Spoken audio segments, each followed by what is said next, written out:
Black Wall Street. The work in this pictorial exhibit is based largely on the writings of former State Representative Don Ross. And this land where we stand now is considered sacred ground. This was once home to Black Wall Street. In this image, which is dated 1917, you can see Black-owned businesses lining the streets of Greenwood. There were dentist offices, attorneys' offices, hotels, movie theaters. There were restaurants, nightclubs, schools, churches, anything you can imagine wanting or needing in your community in 1921. The Black community had here in the Greenwood District, the most prosperous, successful Black-owned business district in the country during that time. All of that would change on May 31st, 1921.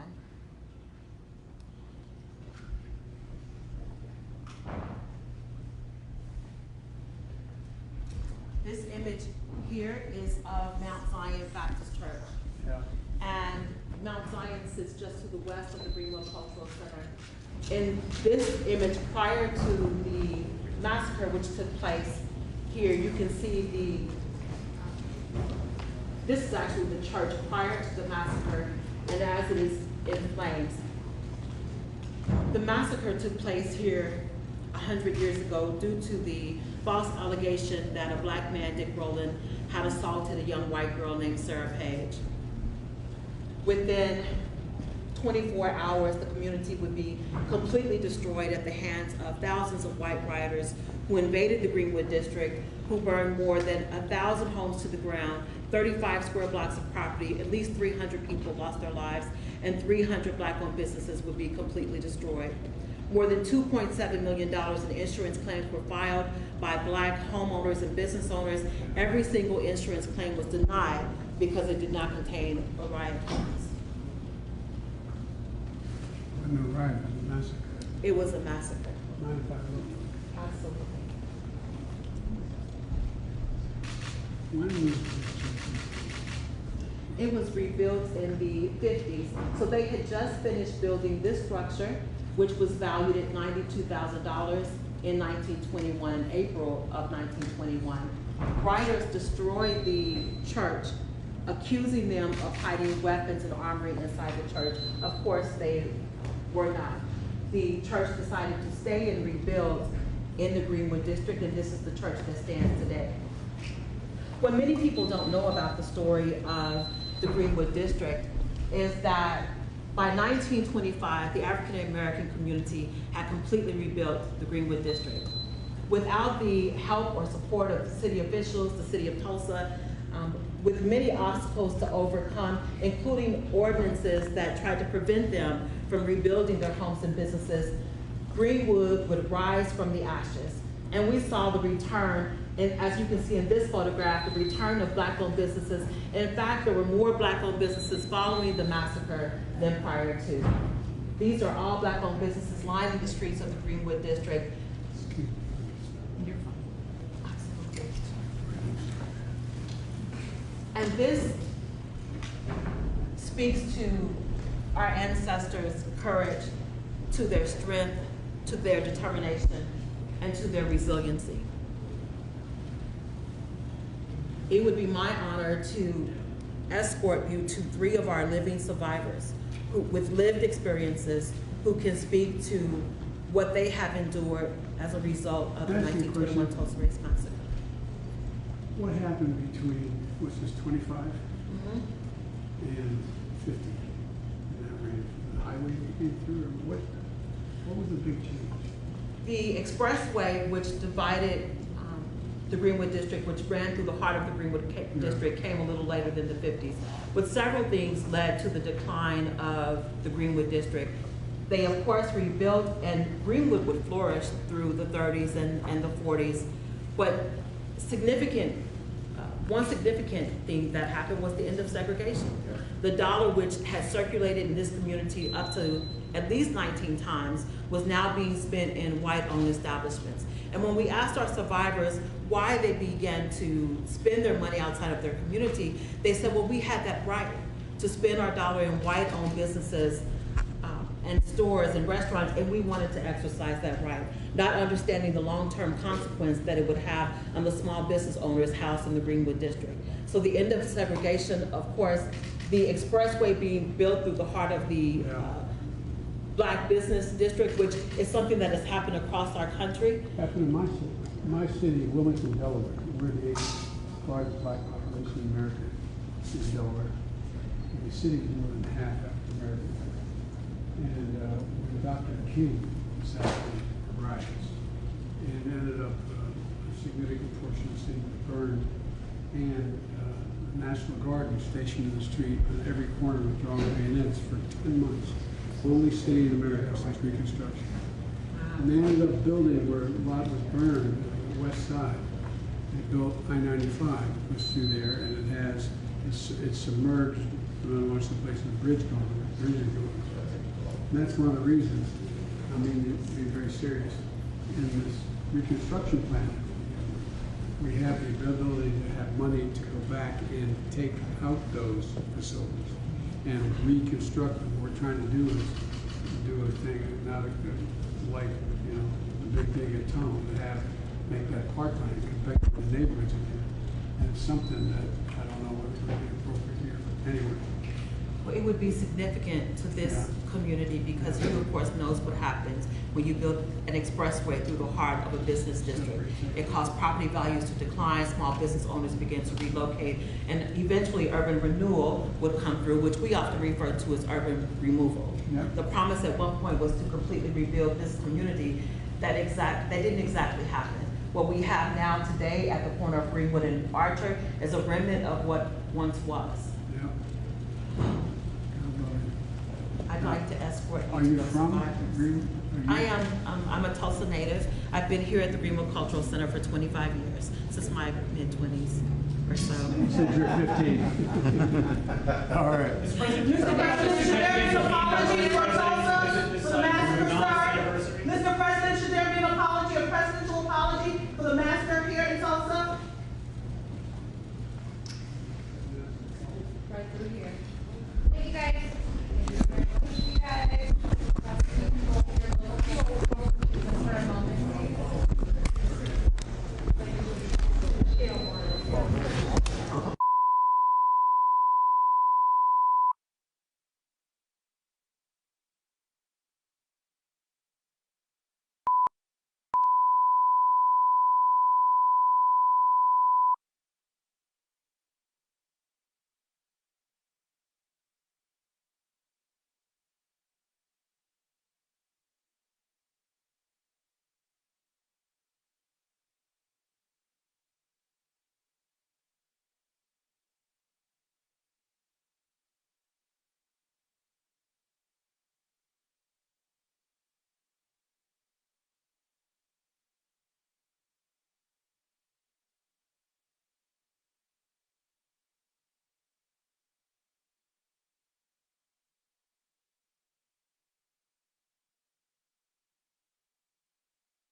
Ladies and gentlemen, the President of the United States, Joe Biden, accompanied by Ms. Lauren Usher.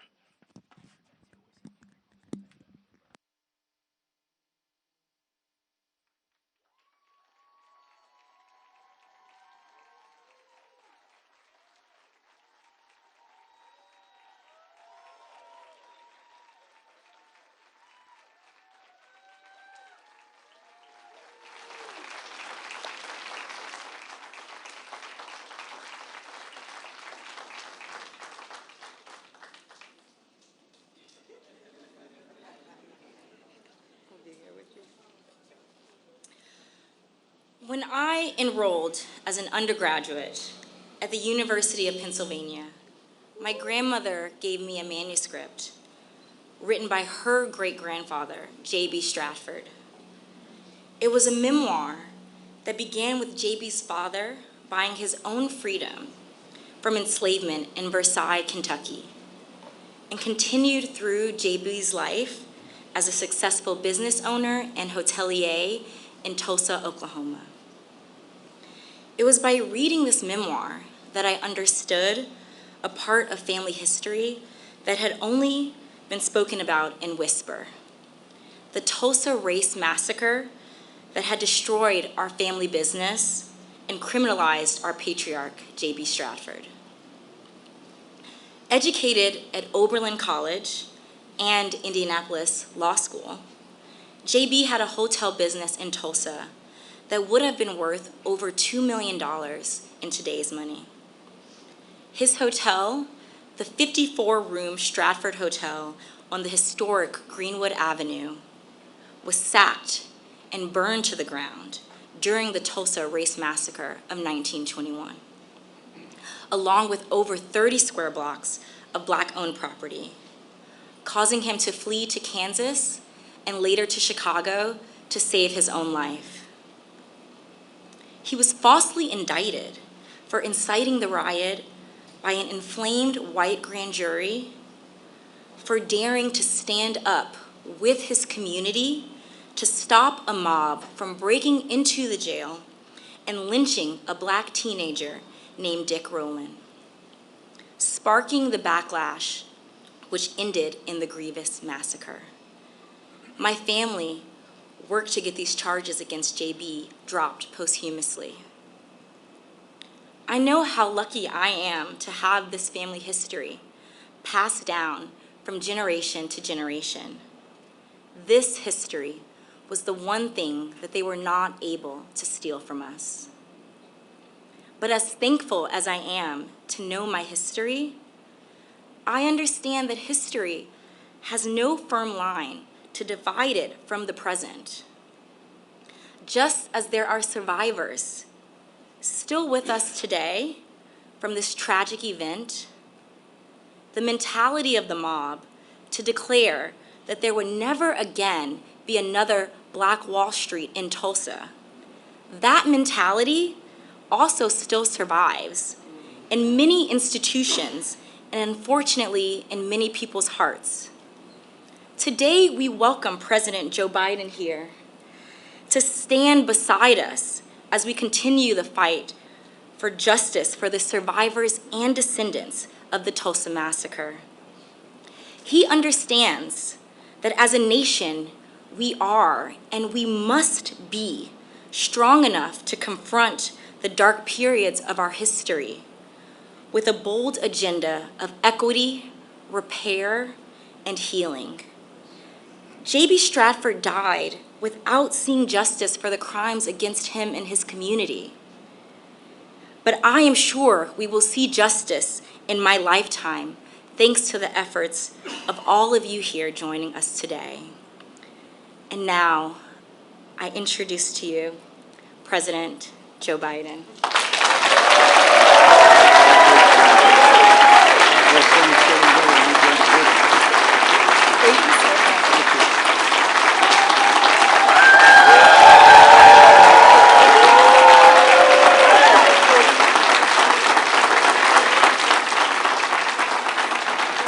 Well, thank you. Please, if you have a seat, sit down.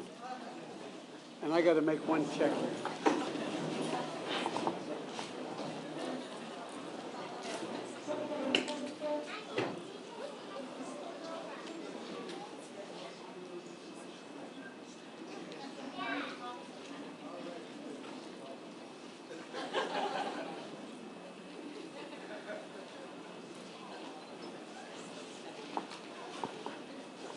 I just had to make sure the two girls got ice cream when this is over. Imagine how excited you'd be when you're 4, 5, almost 5 years old, coming to hear a president speak. My Lord. In my faith, we call that purgatory. Lauren, thank you for that gracious introduction. And in case you were wondering, in Delaware, we're a small state. We have the 8th largest black population in America, and we have one of the most talented members of Congress. And so if I didn't walk around and pay my tribute to Lisa Blunt Rochester, my congresswoman, immediately, that was... Al, how are you, Rev? Good to see you. We've got a distinguished group of people here, and I want to thank Lauren for sharing the powerful story and for helping the country understand what's happening here. And to all the descendants here today, and to the community and civil rights leaders and members of the Congressional Black Caucus that are here, thank you for making sure we all remember and we never forget. You know, there's a verse in 1 Corinthians that says, "For now we see in a mirror dimly, but then face to face, now I know in part, then I shall know fully."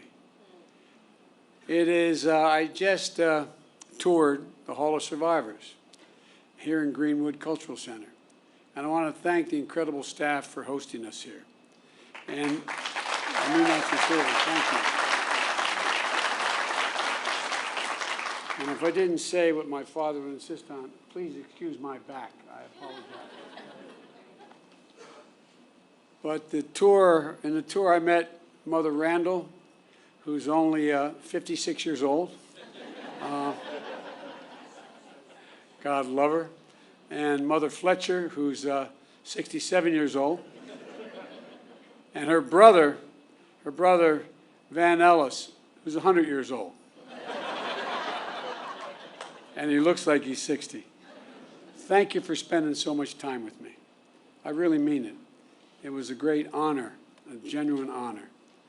You are the 3 known remaining survivors of a story seen in the mirror dimly. But no longer. Now your story will be known in full view. The events we speak of today took place 100 years ago, and yet I'm the first president in 100 years ever to come to Tulsa. And I say that not as a compliment about me, but to think about it. 100 years and the first president to be here during that entire time. And in this place, in this ground, to acknowledge the truth of what took place here. For much too long, the history of what took place here was told in silence, cloaked in darkness. But just because history is silent, it doesn't mean that it did not take place. And while darkness can hide much, it erases nothing. It erases nothing. Some injustices are so heinous, so horrific, so grievous, they can't be buried, no matter how hard people try. And so it is here. Only with truth can come healing and justice and repair. Only with truth, facing it. But that isn't enough. First, we have to see, hear, and give respect to Mother Randall, Mother Fletcher, and Mr. Van Ellis.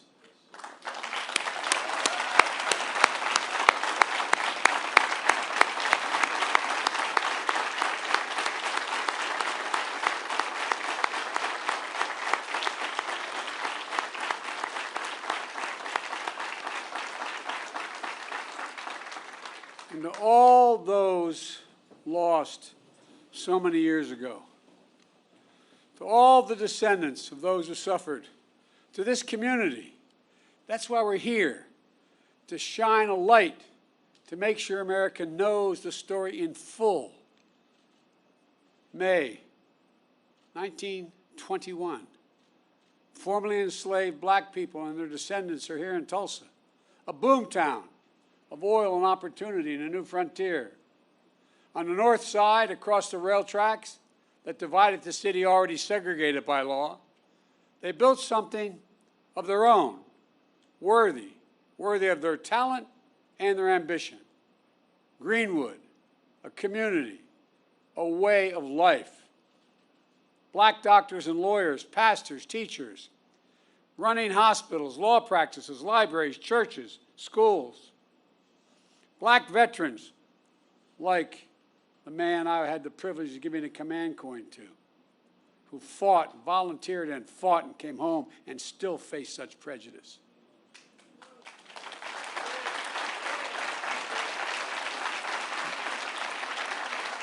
Veterans have been back a few years helping after winning the First World War, building a new life back home with pride and confidence.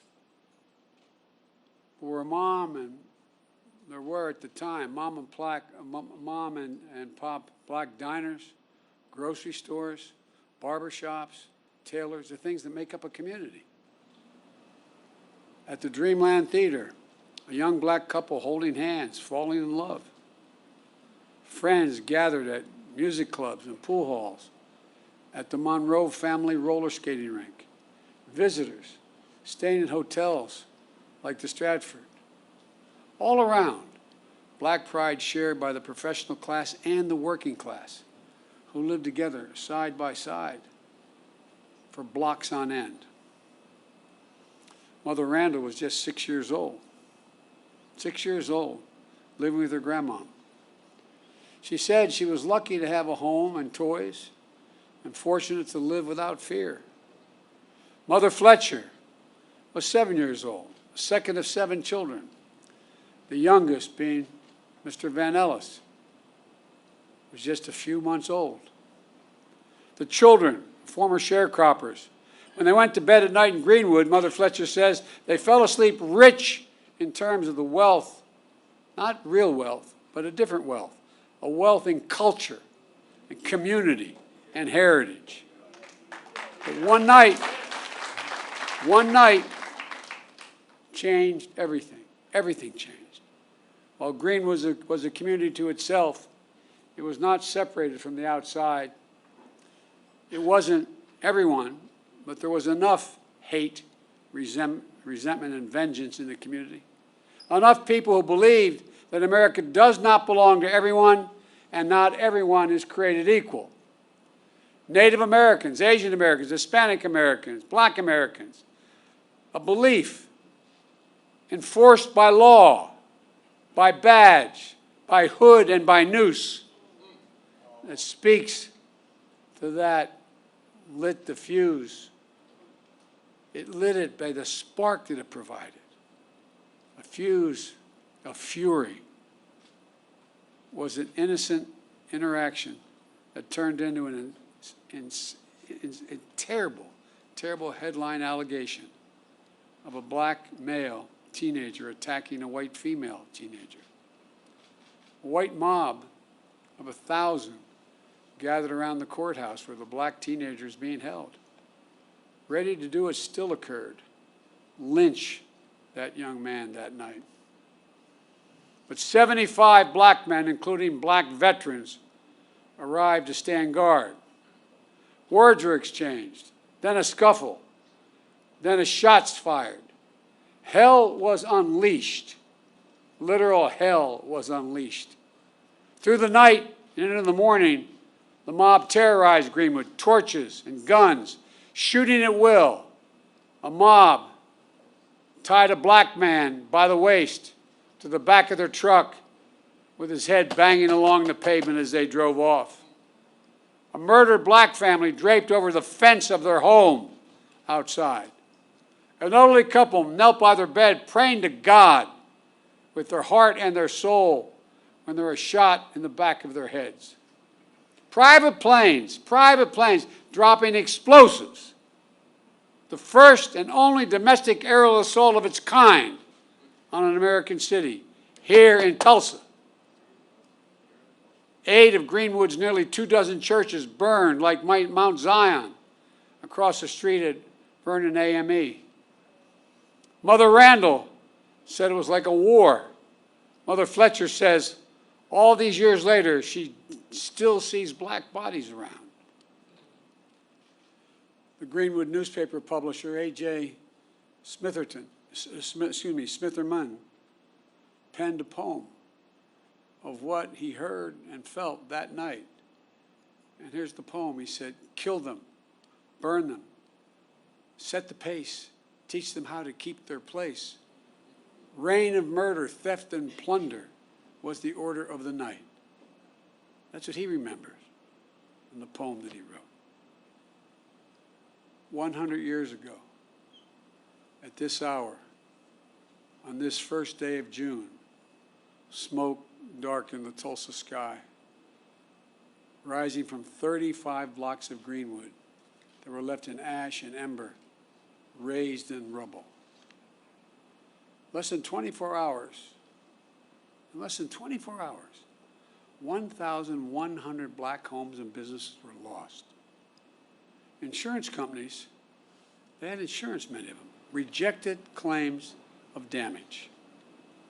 10,000 people were left destitute and homeless, placed in internment camps. As I was told today, they were told, "Don't you mention you were ever in a camp, or we'll come and get you." That's what survivors told me. Yet no arrests of the mob were made, none. No proper accounting of the dead. The death toll records by local officials said there were 36 people. That's all, 36 people. Based on studies, records, and accounts, the likely number is much more in the multiple of hundreds. Untold bodies dumped into mass graves. Families who at a time waited for hours and days to know the fate of their loved ones are now descendants who have gone 100 years without closure. But you know, as we speak, the process of exhuming the unmarked graves has started. And at this moment, I'd like to pause for a moment of silence for the fathers, the mothers, the sisters, sons and daughters, friends of God and Greenwood. They deserve the dignity and they deserve our respect. May their souls rest in peace.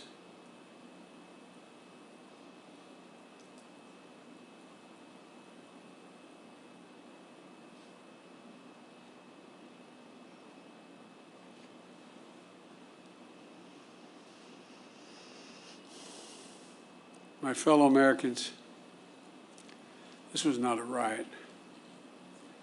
This was a massacre.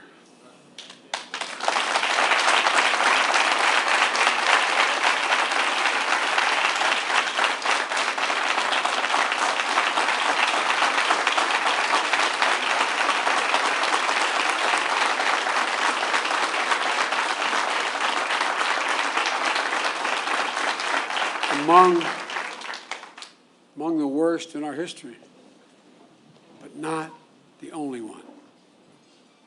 And for too long, forgotten by our history. As soon as it happened, there was a clear effort to erase it from our memory, our collective memories, from the news and everyday conversations. For a long time, schools in Tulsa didn't even teach it, let alone schools elsewhere. And most people didn't realize that a century ago, the second Ku Klux Klan had been founded. The second Ku Klux Klan had been founded. A friend of mine, John Meacham, I'd written when I said I was running to restore the soul of America. He wrote a book called The Soul of America, not because of what I said. And there's a picture about page 160 in the book showing over 30,000 Ku Klux Klan members in full regalia, Reverend, pointed hats, the robes, marching down Pennsylvania Avenue in Washington, D.C., Jesse, you know all about this. Washington, D.C. If my memory is correct, there were 37 members of the House of Representatives who were open members of the Klan. There were 5, if I'm not mistaken, could have been 7, I think it was 5, members of the United States Senate, open members of the Klan. Multiple governors were open members of the Klan.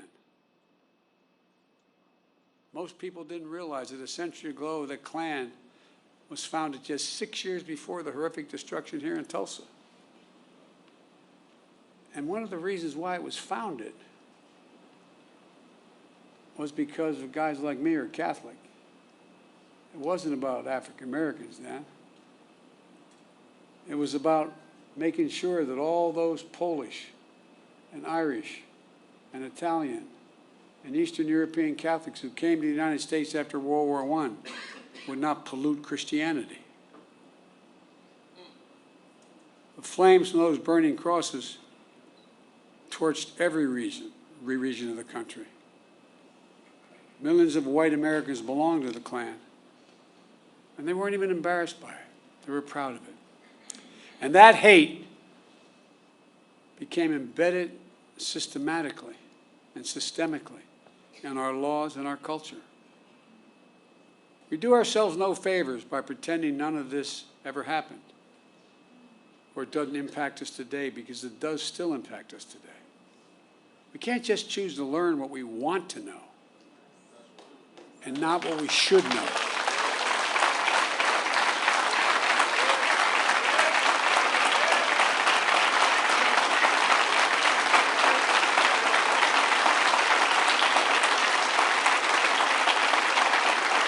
We should know the good, the bad, everything. That's what great nations do. They come to terms with their dark sides. And we're a great nation. The only way to build a common ground is to truly repair and to rebuild.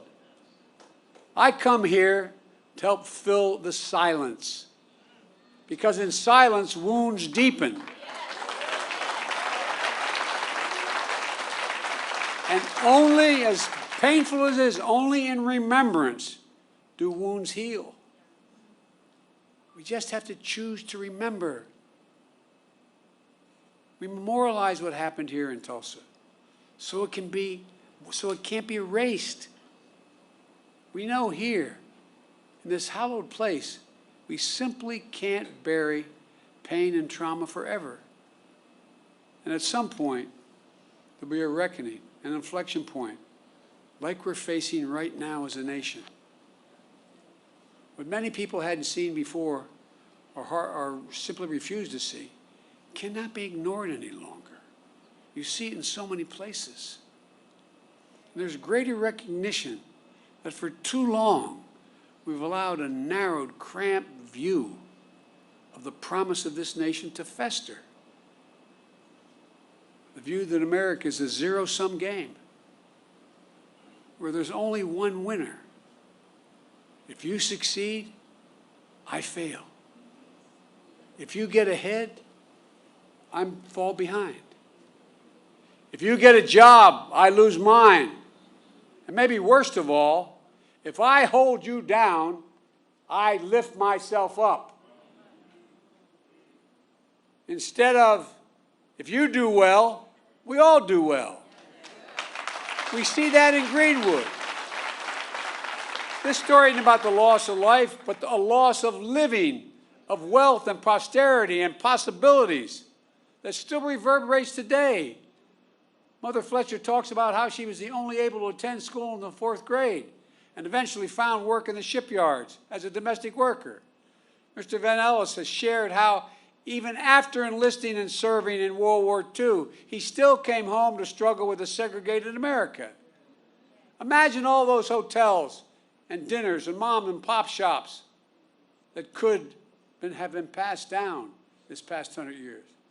Imagine what could have been done for black families in Greenwood.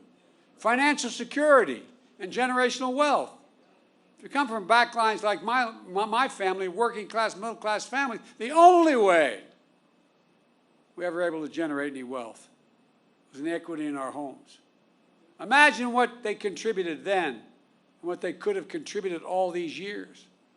Imagine a thriving Greenwood in North Tulsa for the last 100 years, what that would have meant for all of Tulsa, including the white community. While the people of Greenwood rebuilt again in the years after the massacre, it didn't last. Eventually, neighborhoods were redlined on maps, locking black Tulsa out of home ownerships. A highway was built right through the heart of the community. Lisa, I was talking about our west side, what 95 did after we were occupied by the military, after Dr. King was murdered. The community, cutting off black families and businesses from jobs and opportunity. Chronic underinvestment from state and federal governments denied Greenwood even just a chance of rebuilding. We must find the courage to change the things we know we can change. That's what Vice President Harris and I are focused on, along with our entire administration, including our Housing and Urban Development Secretary, Marcia Fudge, who's here today.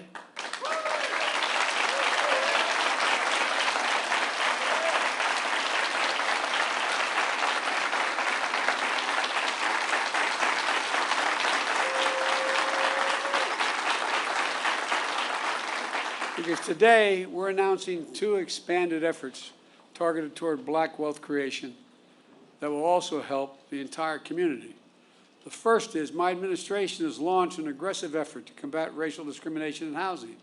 That includes everything from redlining to the cruel fact that a home owned by a black family is too often appraised at a lower value than a similar home owned by a white family.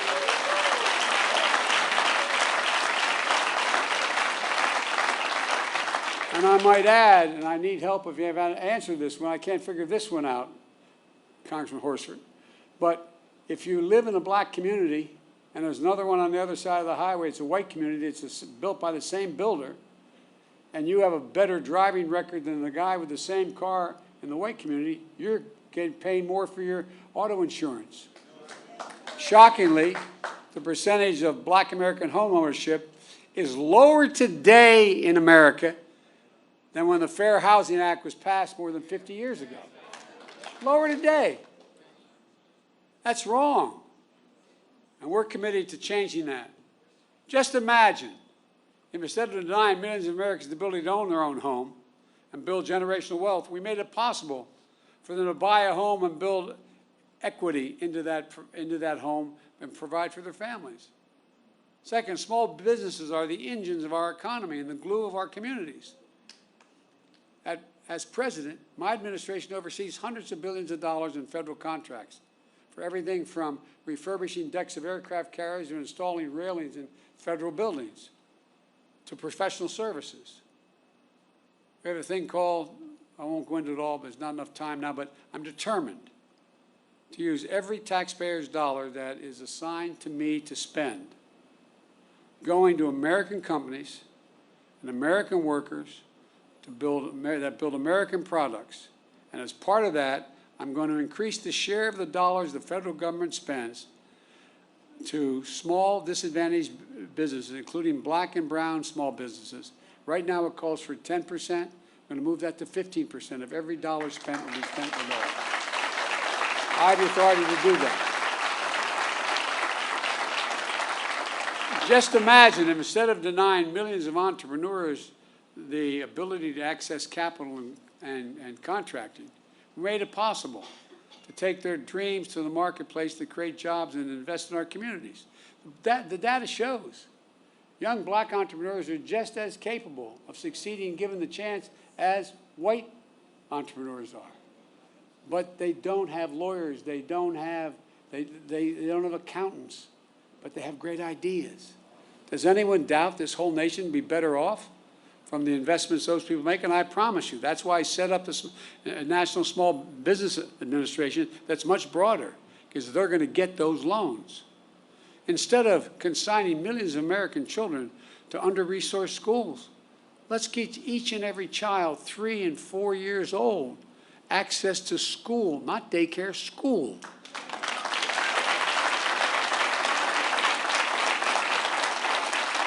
In the last 10 years, studies have been done by all the great universities. It shows that it will increase by 56% the possibility of a child, no matter what background they come from, no matter what. If they start school at 3 years old, they have a 56% chance of going all through all 12 years without any trouble and being able to do well. And a chance to learn and grow and thrive in a school and throughout their lives. And let's unlock more than an incredible creativity and innovation that will come from the nation's historically backed colleges and universities. No, I have a $5 billion a year program giving them the resources to invest in research centers and laboratories in high-demand fields to compete for good-paying jobs in industries of the future like cybersecurity. The reason why they don't, their students are equally able to learn as well and get the good-paying jobs that start at $90,000 and $100,000. But they don't have the money to provide and build those laboratories. So guess what? They're going to get the money to build those laboratories. So instead of just talking about infrastructure, let's get about the business of actually rebuilding roads and highways, filling the sidewalks and cracks, installing streetlights and high-speed internet, creating space to live and work and play safely. Let's ensure access to health care, clean water, clean air, nearby grocery stores, stocked with fresh vegetables and food that in fact deal with. I mean, these are all things we can do. Does anyone doubt this whole nation will be better off with these investments? The rich will be just as well off, the middle class will do better, and everybody will do better. It's about good paying jobs, financial stability, and being able to build some generational wealth. It's about economic growth for our country and outcompeting the rest of the world, which is now outcompeting us. But just as fundamental as any of these investments I've discussed is maybe the most fundamental: the right to vote. The right to vote.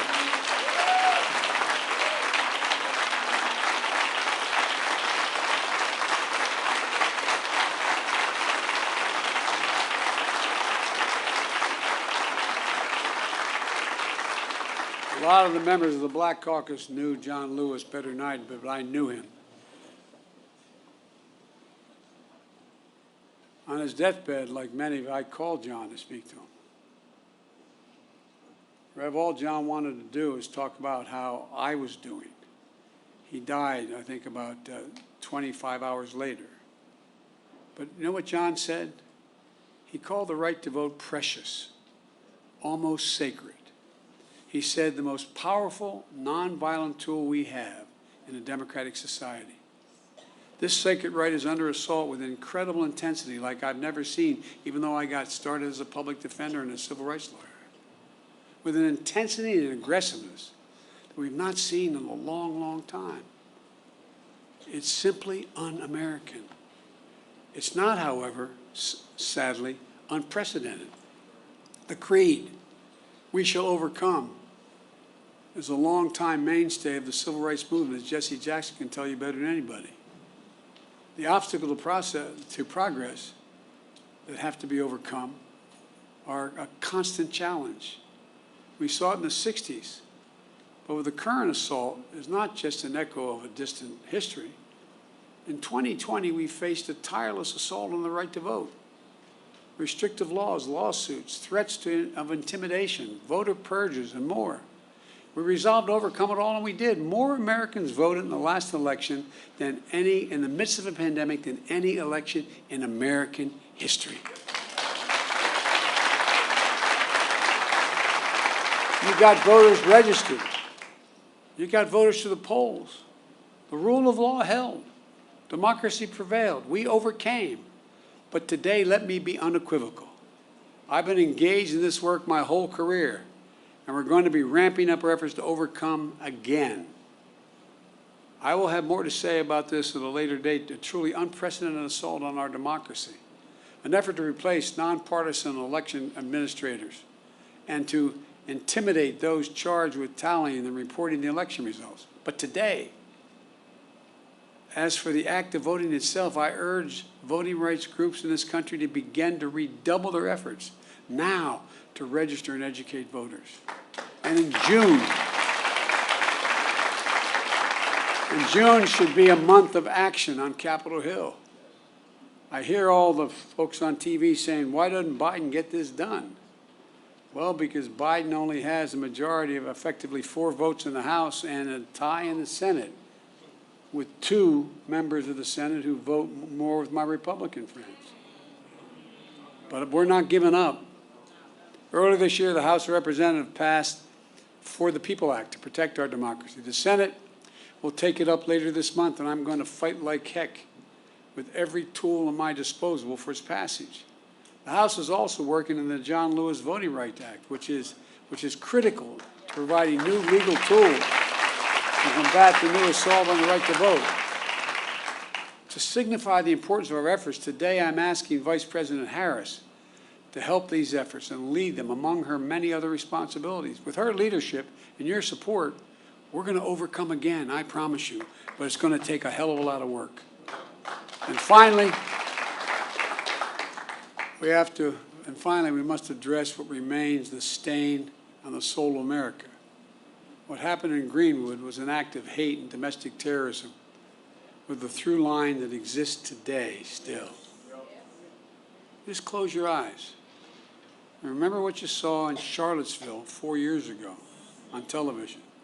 Neo-Nazis, white supremacists, the KKK, coming out of those fields at night, Virginia, with lighted torches, the veins bulging on their, as they were screaming. Remember, just close your eyes and picture what it was. Well, Mother Fletcher said when she saw the insurrection at the Capitol on January the 9th, it broke her heart.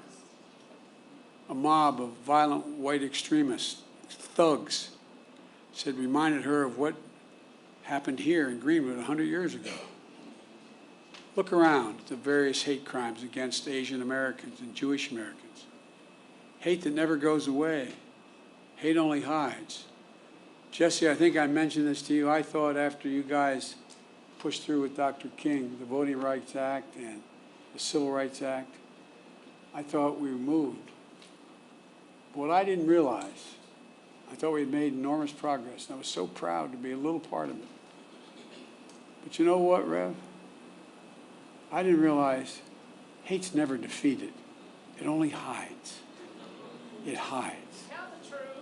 And given a little bit of oxygen, just a little bit of oxygen by its leaders, it comes out of there from under the rock like it was happening again, as if it never went away.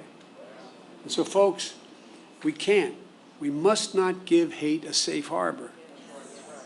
As I said in my address to the joint session of Congress, according to the intelligence community, terrorism from white supremacy is the most lethal threat to the homeland today. Not ISIS, not Al-Qaeda, white supremacists. That's not me. That's the intelligence community under both Trump and under my administration. 2 weeks ago, I signed into law the COVID-19 Hate Crimes Act, which the House had passed, and the Senate. My administration will soon lay out our broader strategy to counter domestic terrorism and the violence driven by the most heinous hate crimes and other forms of bigotry. But I'm going to close where I started. To Mother Randall, Mother Fletcher, Mr. Van Ellis, to the descendants, and to all survivors, thank you. Thank you for giving me the honor of being able to spend some time with you earlier today. Thank you for your courage. Thank you for your commitment. And thank your children and your grandchildren and your uncle and your nieces and your nephews. To see and learn from you is a gift, a genuine gift. Dr. John Hope Franklin, one of America's greatest historians, Tulsa's proud son, whose father was a Greenwood survivor, said, and I quote, "Whatever you do, it must be done in the spirit of goodwill and mutual respect and even love. How else can we overcome the past and be worthy of our forebears and face the future with confidence and with hope?"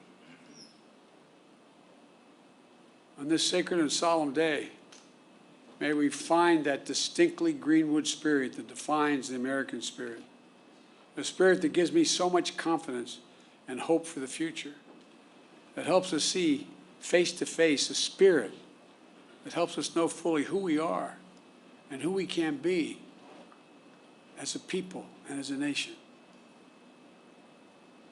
I've never been more optimistic about the future than I am today. I mean that. The reason is because of this new generation of young people. They're the best educated, they're the least prejudiced, they're the most open generation in American history. And although I have no scientific basis for what I'm about to say, but those of you who are over 50, how often did you ever see advertisements on television with black and white couples? Not a joke. I challenge you, find today, when you turn on the stations, sit on one station for 2 hours, and I don't know how many commercials you'll see, lay 8 to 5. 2 to 3 out of 5 have mixed race couples in them. That's not by accident. They're selling soap, man. Not a joke. Remember old Pat Goodell used to say, you want to know what's happening in American culture? Watch advertising. Because they want to sell what they have. We have hope. And folks like you, honey. I really mean it. We have hope. But we've got to give them support. We have got to give them the backbone to do what we know has to be done. Because I doubt whether any of you would be here if you didn't care deeply about this. You're sure the devil didn't come to hear me speak. But I really mean it. I really mean it. Let's not give up, man. Let's not give up. As the old saying goes, hope springs eternal. I know we've talked a lot about famous people, but my colleagues in the Senate used to always kid me because I was always quoting Irish poets. They think I did it because I'm Irish. They think I did it because, as we Irish, we have a little chip on our shoulder, a little bit sometimes. That's not why I did it. I did it because they're the best poets in the world. You can smile. It's okay. It's true. There was a famous poet who wrote a poem called The Curate Troy, Seamus Heaney. And there's a stanza in it that I think is the definition of what I think should be our call today for young people. He said, history teaches us not to hope on this side of the grave, but then, once in a lifetime, that longed-for tidal wave of justice rises up, and hope and history rhyme. Let's make it rhyme. Thank you.